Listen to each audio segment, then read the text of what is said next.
asalaamaaleykum mbokk internet yi ñuy seetaan Buzz Media seen site préféré tey ñu ngi dalal seen benn naataango seen benn frère di un gars boo xam ne c'est un homme d'affaires on peut dire Moustapha bonsoir. Donc bonsoir maa ngi nuyu waa Buzz Media donc di nuyu ñi nga xam ne ñoo ñuy suivre ci Buzz Media yëpp ñi nekk Sénégal ak ñi nekk bitim réew yëpp. maa ngi tudd Moustapha Faye comme ni mu ko waxee dëkk Diofior nekk fils de Diofior donc yaroo Diofior màggee Diofior. sëñ Moustapha tey ñu ñëwoon ak yow suñu dalal la ngay suñu gan ak ñi lay seetaan bëggoon xam tuuti sa parcours politique lan la. donc comme ni nga ko waxee man je suis né à Diofior bi ma demee boo nga xam ne nekk naa majeur. donc ma milité woon ak suma benn baay bu ndaw ñu koy wax Babou Faye j'étais un militant du PIT j'étais investi de 2004 en 2009 donc ma nekkoon conseil municipal sur la bannière du PIT donc ñu nekkoon dans le cadre du CPC aussi donc foofu moo nekkoon sama njëkk ci wàllum politique donc bu ñu ñëwaatee ba 2014 ma demoon sous la bannière d'un candidat indépendant pour les municipalités de Diofior. Malheureusement j'étais arrivé deuxième donc bu ma fa jógee ba léegi aussi nekk moon ci parti politique ba 2022 mi aussi ma nekkoon candidat donc sous la bannière du parti du professeur Issa Sane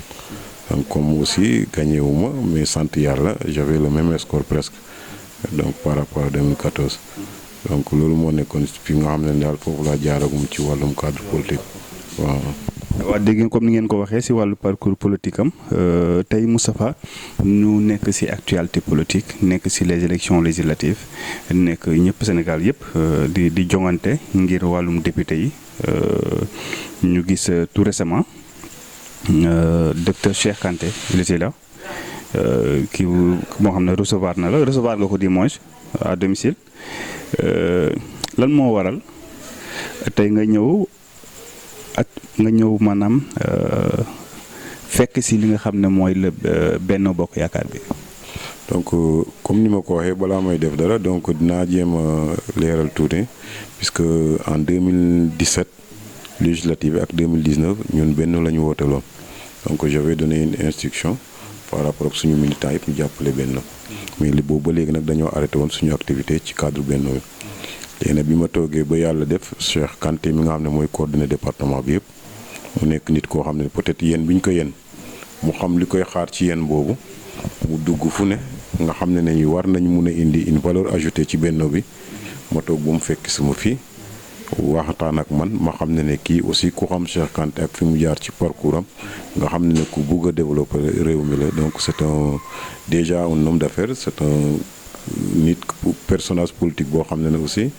ni muy fédéré nit ñi loolu dal na xel ci nit ba bu mu mënee pour ñu ñëw liggéey ci loolu dañ ci war a def non seulement ci cadre boobu en même temps sax mais dañoo war a jàppale le président de la République mi nga xam ne déjà ñun ci département bi la dëkk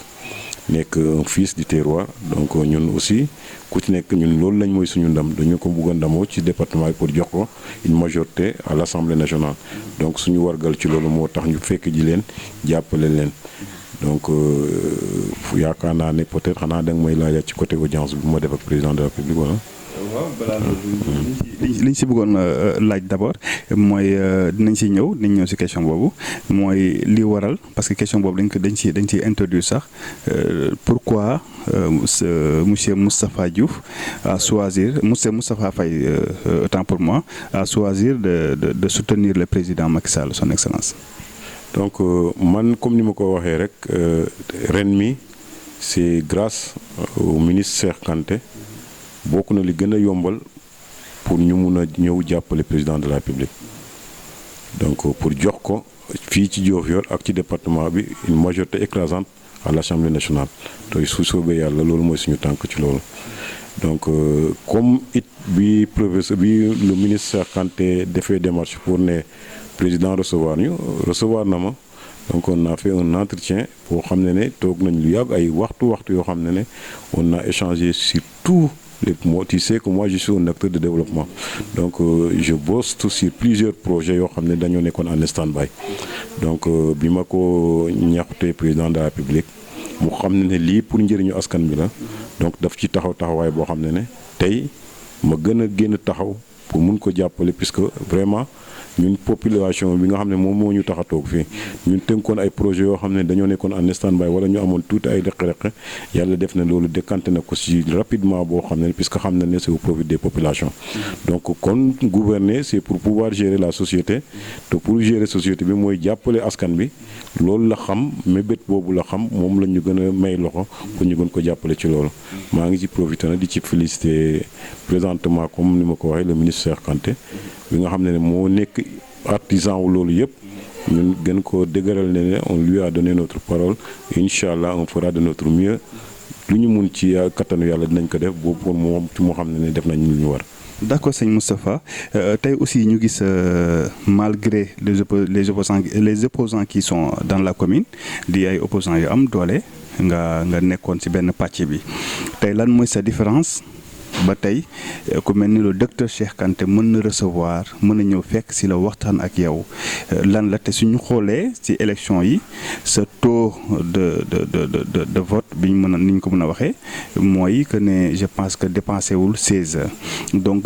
pesé wul lu bëri mais lan mooy démarche lan mooy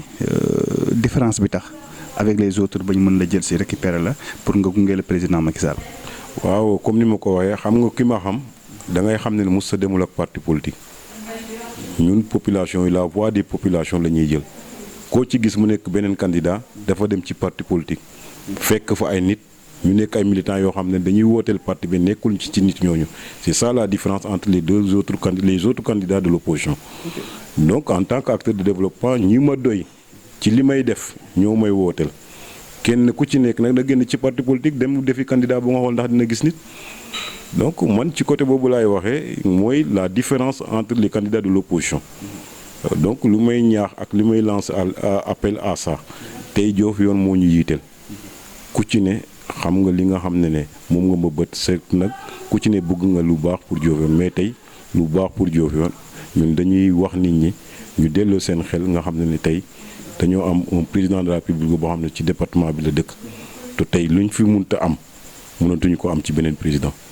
donc ñun on se fera tout pour jox ko majorité loolu la ñuy ñaax askan bi loolu la ñuy ñaan population bi loolu la ñuy yéete pour population bi xam ko moo gën ñu topp ay nit ñoo xam dañuy bëgg di wax yoo xam ne méngoowul ak li nga xam ne moom moo nekk ci wàllum démocratie moo ngi loo xam ne moom moo nekk ci wàllum lu war a yóbbu suñu gox bi. lu gannaaw seen gise bi gannaaw lu gise boobu tamit dañ si ñëw ak le président tey si lan mooy force seen rencontre l'intérêt pour la population en tant qu'un acteur de développement ci yan projet ngeen taxaw yoo xam ne tey war na mun a jëriñ non seulement la population de Diofior mais pour l'arrondissement de Fimela. donc comme ni ma ko waxee rek il m'a reçu en tant que fils de Diofior, en tant qu'acteur de développement, en tant qu'aussi fils du département et de l'arrondissement de Fimela. Donc on a évoqué plusieurs projets yoo xam ne tey ci wàllum cadre Diofior. On a parlé sur la construction de l'IEF qui a duré des années boo xam ne tey pareegul mais bett naa ko sur la réhabilitation du château d'eau boo xam ne avec le manque d'eau bi waxtaan nañ ci wàllum wàññum prix ndox mi. waxtaan nañ ci wàllum suñu district sanitaire puisque district sanitaire bi c'est pour tout l'arrondissement de Fimela. daa mel ni da nga fa demoon comme un maire de la commune. non man ça je suis un acteur de développement donc j'en ai des projets yoo xam ne tey su may wax ci wàllum réhabilitation château d'eau moi je suis membre du conseil d'administration de l'OFOR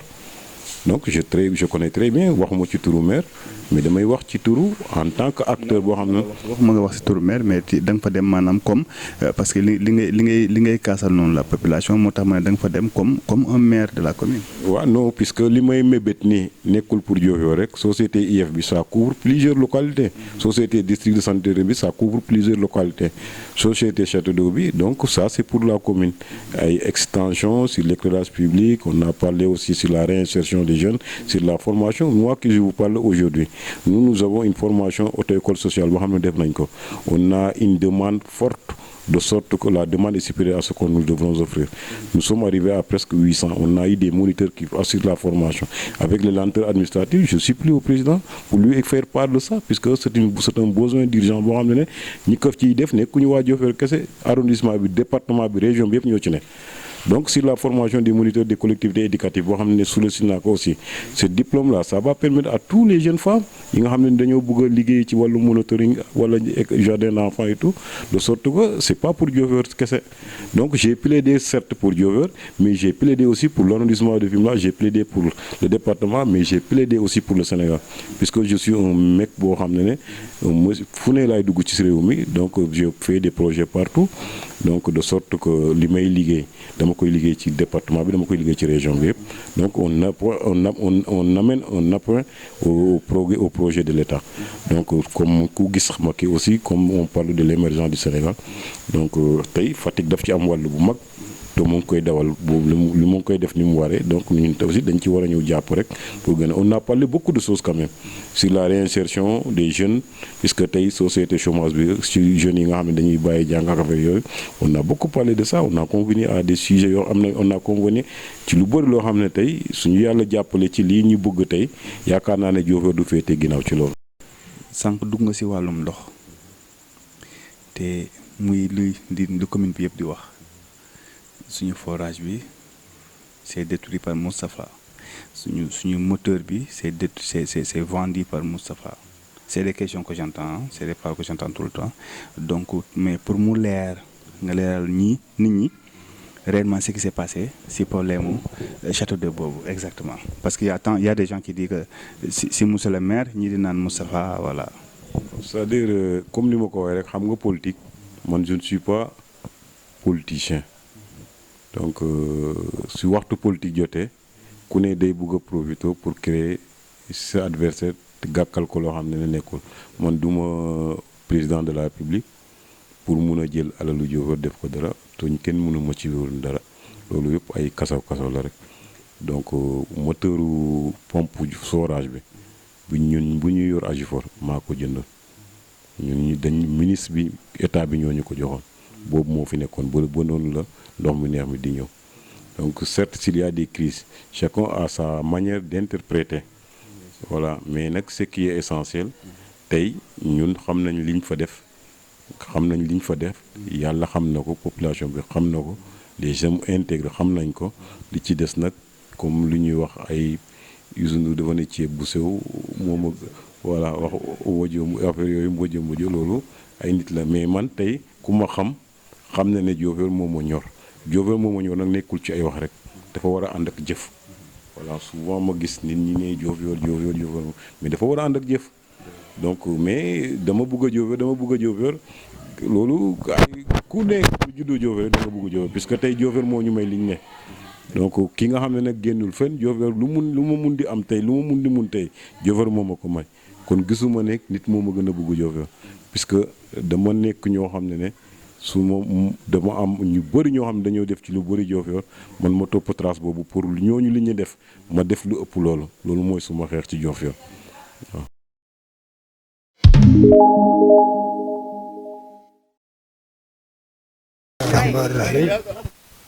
a koñale naalele jamma gen a jeg mbalit na reena meen wiin we ɓafa teen ka andoona yee mbarno ɓax meen ino wo ngeɗa saate fe ngeɗa quartier fe a jega machine ka ngarna meen a mbaru ndefar meen i ngeɗa saate fe nak ba o leŋ a ɓafatid mbalit meen, ngeɗa koñale itam ba o leŋ a ɓafatid meen mbalit, o kiin nu ɓafatidna meen mbalit jega fu mairie ka leyoona fo den i ka i ngeɗa nak ba o leŋ a ɓafatid meen mbalit i meke koñale jamma gen ngam ne reena meen mbalit ne reena meen xana watnel a xoolanga nak o leŋ bata ɓafat meen mbalit i ken i ngeɗa nuun saate fe fop ken i ngeɗa nuun iyo wassalam.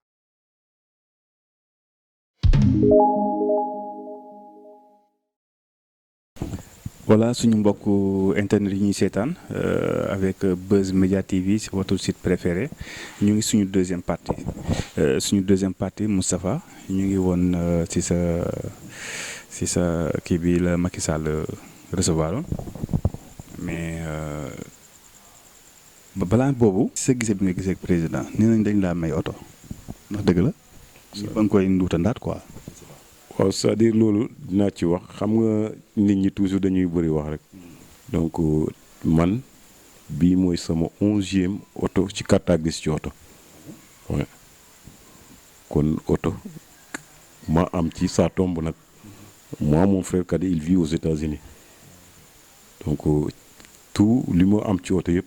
dama ko mos a jënd sauf Marcel Diagne bi nga xam ne suma rakk la mos na ma may oto waaw. donc nag mais mun naa solliciter nag ci comité électoral bi ñuy jox ma oto mooy L200 bi nga xam ne moom laa yor nii jox ko Assane Ndiangal pour ñuy def tour bi donc. mais président jox la oto alors. non mayuma oto bi. mayu la oto mais si bokkal yooyu ñuy wax noonu ñaata la président wala jox ay à peine gars yaa ngi naan ay 100 millions 50 millions. tey de ni ma gisee président nekkul koo xam ne day ñëw di dilabité ay alalu Sénégal non man ni ma ko gisee. fi ñuy wax ak li ñuy wax affaire xaalis sa dugg ci j'ai exprimé nag certaines doléances yoo xam ne il va pouvoir m'aider à l'avenir et dans le court terme pour accompagner ndax projet yooyu mun a def mais ci affaire xaalis moom dugguñ ci sujet boobu man ki ma yóbbu Babou Singi la su nekk suma cousin moo ma indi donc mais comme ça tombe ñaata yoon lay publier oto bi photo bi ñëpp bëri dañ ko xamul donc loolu ay nit la rek ñoo koy wax. certes nag comité électoral bi par le biais de Cheikh Abdou jox nañ ma oto pour li ñu may defee campagne puisque sama oto dafa nekk en panne waaw mais xam nga rek souvent waaw gise nag président de la république am na ñuy xaar sa dina ma may hélicoptère wala dina ma may mais président c'est pas loolu du astuce am donc li ko yitteel mooy projet yi nga xam ne moom la mën a doxal Sénégal waaw. mais tey lan mooy seen mbébét bi nga xam ne tey yow président am ngeen ko si jamono yi di ñëw nii lan la exactement. mooy après élection yi parce que am na ñuy naan Cheikh Kanté lan lay préparer derrière le maire ba tax mu bàyyi fi le maire de la commune de Diofior yóbbu ki nga xam ne mooy Moustapha. ah non Cheikh Kanté il n'a pas fait ça. non c'est des gens qui. nit ñi li ñu koy waxee. par contre ça maire xam nga nee na ma maire il fait partie des artisans pour mu mun a gisante ak Cheikh Kanté kon maire keñ loolu keñ bett ko. puisque bokk na ñi doon de xeex pour ma mun a gisante ak Cheikh Kanté pour mun koo jàppale ci commune bi ñun ñëpp donc loolu ay waxuuteenam nag ku jilaas dafa dem foofu c'est pas une question de maire pour aller voir le président Diofior moo soxla pour ma ñëw jàppale ci coalition bi maire gis loolu dem plaider ko ci Cheikh Kanté ak keneen mais nekkul une question que li tax ni Cheikh préparé wul dara Cheikh liñ ko sant mooy yàlla jàppale ko. pour majorité fii ci département bi suñu mënul am 100% ñu mun a dem ba 90% wala 85%. mel na ni soobu nga ci guerre bi. soobu naa ci guerre bi. à 100%. à 100% ak suñu équipe yëpp lu ñu war aussi dinañ ko def li ci des ñu teg ko ci loxo yàlla. gisaguñ la. si gis nañ leen ma ci campagne bi puisque tey suba donc on a ci côté jeunes yi am nañ benn làmb bu mag bu ñu defal. donc on portera des messages yoo xam ne tey nekkul mbappat de lambu lay doon ay ndënd tëgg yi gi woykat yi ñoo fay teew tey aussi suba nous avons un projet boo xam ne tey c'est grâce au président que ça a décanté on avait un projet d'incubateur yoo xam ne dama ko installé woon ba pare tey nag dañ pour ñu mettre ko en route grâce à Cheikh Kanté boo demee incha allah on va procéder pour commencer jàppale les femmes. au moins 200 femmes dinañ mën a jot individuellement ku ci nekk pour mën a def des poulaillers comme li ñuy wax avicole des petits poulaillers familiales donc loolu familiaux du moins yooyu dinañ ko commencer suba donc pour les distributions de ces projets là donc c'est grâce au professeur au ministre Cheikh Kanté avec le président de la République ñu jàpp lañ ci loolu décanté donc c'est un projet boo xam ne tey dañoo bëgg tey suñu objectif fii à l'horizon 2024 Diofior jënd fi ginaar mooy gën a yomb ne jënd jën nga xam ne au moins ku ci ne soo amee 1500 nga mun a jënd wala 2000 francs nga jënd ginaar loolu mooy suñu objectif waaw puisque ñun suñu capacité incubateur yi ñu yor bu ci nekk c'est à hauteur de 800 ginaar cuuc lay bëgg di génne 2 incubateurs 800 fois 2 ça fait 1600 donc nga xam ne chaque 21 jours nga génne ko jëmale ko fii ak at bu jeex nga xool nan lañ fi ñu war a dugal ci ay ginaar ci Diofior donc ça permettra de booster l'élevage avicole familial au niveau de Diofior et au niveau de l'arrondissement de Fimela. c'est de l'emploi puisque tey man mun naa la jox di firnde am na ay groupement yoo xam ne tey dans leur caisse téeméeri ginaar laa leen joxoon ñu demel ak seen bopp tey dans leur caisse ils se retrouvent avec 3 millions 4 millions il y en a presque 5 groupements à Diofior yoo xam ne yooyu def nañ ko am na ñoo xam ne dañ ci def ay lu bëri loo xam ne sa kenn ñi man la comme li fi nekk ci biir dëkk bi soo interviewé sa bopp rek di nga ko xamal sa bopp te du mu la ko wax ci côté boobu laa bëggoon waxee. tey njëkk si nañ suñu càppandal gi je peux dire sa avant dernière question mooy yan kàddu nga moom lay wax si appel bi le président woo si population bi di xaar Moustapha wax leen lan la jëlee foofu te lan nga moom loo leen si yegsi. léegi nag man comme li may wax rek mooy ne di ñaax waa Diofior yëpp di ñaax waa arrondissement Fimela di ñaax waa département bi donc Karim Sène il est investi au niveau de l'arrondissement de Fimela nekk buy dëkk ci arrondissement bi Fimela mais ci département bi lañ ko investir pour mu nekk député mu nekk doomu arrondissement bi nekk ku diggante Fimela ak Diofior nga xam ne ñëpp benn lañ donc mu tey fii soxla tey fële soxla ñun ñëpp ñu booloo jàppale ko ci côté boobu certes am nañ ki ñu investir da mais ci biir département bi impérativement benn daf koy gagné kon ñu essayer am taux boo xam ne dina mun a permettre tey Diofior fi ñu koy limee ko ci côté boobu nga xam ne foofu laay ñaaxee nit ñi ñu bàyyee xel opposition boo xam ne comme di ma leen saboté mais tey amul benn crédibilité boo xam ne tey gis nañ lu mun a tax ñu leen di. mais est-ce que bokk woon ci opposition bi avant de dire ça. moi je n'ai jamais été je suis un candidat indépendant. Oui. Donc moi je n'ai pas affilié dans des partis politiques qui étaient dans l'opposition.